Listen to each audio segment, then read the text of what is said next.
कौन तू सकस है, चेत करो आपको। कहाँ तू आई के मन लगाया। कौन तू सकस है, चेत कर आपको। कहाँ तू आई के मन लगाया। केतिक बेर तू गया ठगाया है। केतिक बेर तू गया ठगाया है। अपना भेद तू नहीं पाया। भटकिया मिटेगी काम तब होएगा। भटकिया मिटेगी काम तब होएगा। केतिक बेर तू भटकी आया। दास पलटू कहें हो ये संस्कार जब। दास पलटू कहें हो ये संस्कार जब। बिना सत्संग ना छूटे माया। बिना सत्संग ना छूटे माया। कौन तू सकस है, चेत करो आपको। पलटू दास जी का कहना है कि आप कौन सा शख्स है, कौन सा व्यक्ति है, आप कौन है, जरा इसका चेत करो। चेत करो आपको, इस अपने आप को पहचानो। अपने का चेत करो कि आप कौन सी शख्स है, आप कौन हैं। कहाँ तू आई के मन लगाया और कहाँ आके अपना मन लगा दिए हो। कौन सा शख्स हो, अपने आप की पहचान करो। और यह भी देखो कि तुम यहाँ आके अपना मन कहाँ लगा दिया है। केतिक बेर तू गया ठगाए है। पता नहीं कितनी बार मनुष्य जन्म हुआ होगा और हर बार ठगा गया है हमें।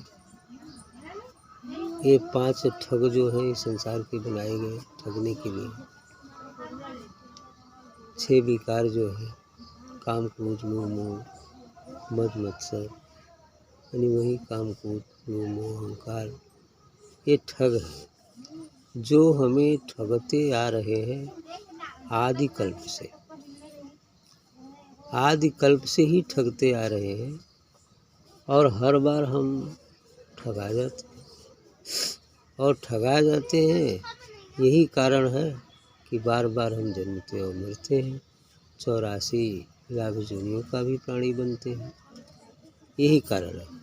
इसलिए इन्होंने कहा कि केतिक बेर तू गया ठगाया है।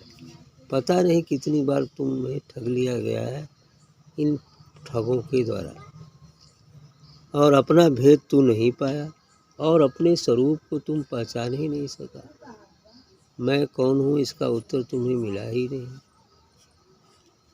तो इसलिए कहते हैं कि भटक यह मिटेगी काम तब होएगा। करें कि यह भटकाव जो 84 का है यह तभी मिटेगा जब काम हो जाएगा। अर्थात अपने आप को हम पहचान जाएंगे कि मैं कौन हूँ। यह पहचान होते ही काम पूरा हो जाएगा। इसी काम के लिए हमें मनुष्य जन्म लेकर हमें भेजा गया है, देकर या हम लेकर आए हैं।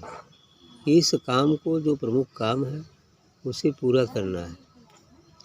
लेकिन यहाँ आकर इन ठगों के हाथ ठग लिए जाते हैं। केतिक बेर तू भटक आया, मैंने कितनी बार भटक कर फिर आया है। भटका होगा, फिर मनुष्य जन्म पाया, 65वां कल्प चल रहा है। तो इतने कल्पों में और एक कल्प की अवस्था जानती है कितना होता है। पता नहीं कितनी बार एक बार भोगना पड़ता है। तो इसलिए कह रहे हैं कि केतिक बार तू भटक आया, कितनी बार भटक कर फिर गया, भोगा, फिर आया है। दास पलटू कहें होए संस्कार जब, बिना सत्संग ना छूटे माया। अंतिम बात कहते हैं कि जब बड़ा अच्छा संस्कार उदय होता है तो सत्संग मिलता है और सच्चा सद्गुरु मिलता है। पूर्ण सद्गुरु मिलना भी कठिन है और पूर्ण सद्गुरु का सत्संग मिलना भी कठिन है। इसलिए कहते हैं कि दास पलटू का होए संस्कार जब, बहुत संस्कार अच्छे उदय होते हैं तब सत्संग मिलता है। बड़ी भाग पाई सत्संगा, बिन हरि कृपा मिले ना संग। बड़ी भाग पाई सत्संगा, बड़ा भाग उदय होता है तो सत्संग मिलता है।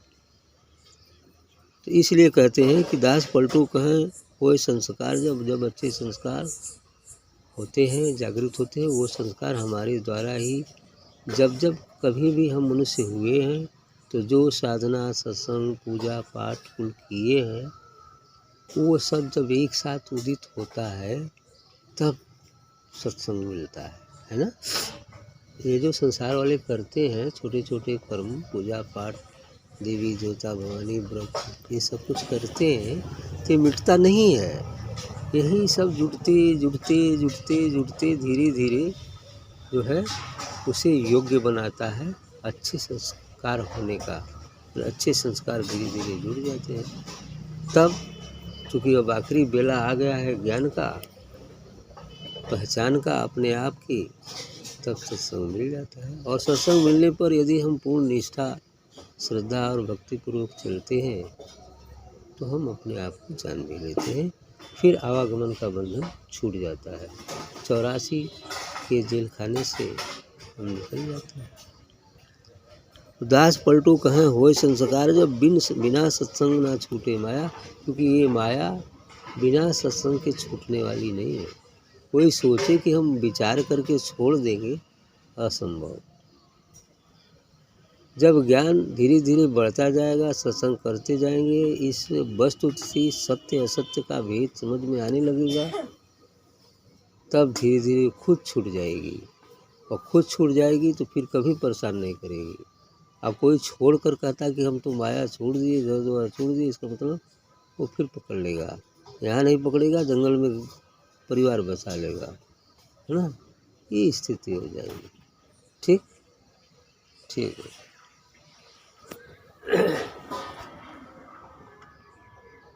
क्योंकि बिना सत्संग के विवेक नहीं होता। बिन सत्संग विवेक में हुई, राम कृपा बिन सुलभ हो सो। सदगुरु की कृपा बिना ये सुलभ नहीं है। मिल गया तो होगा।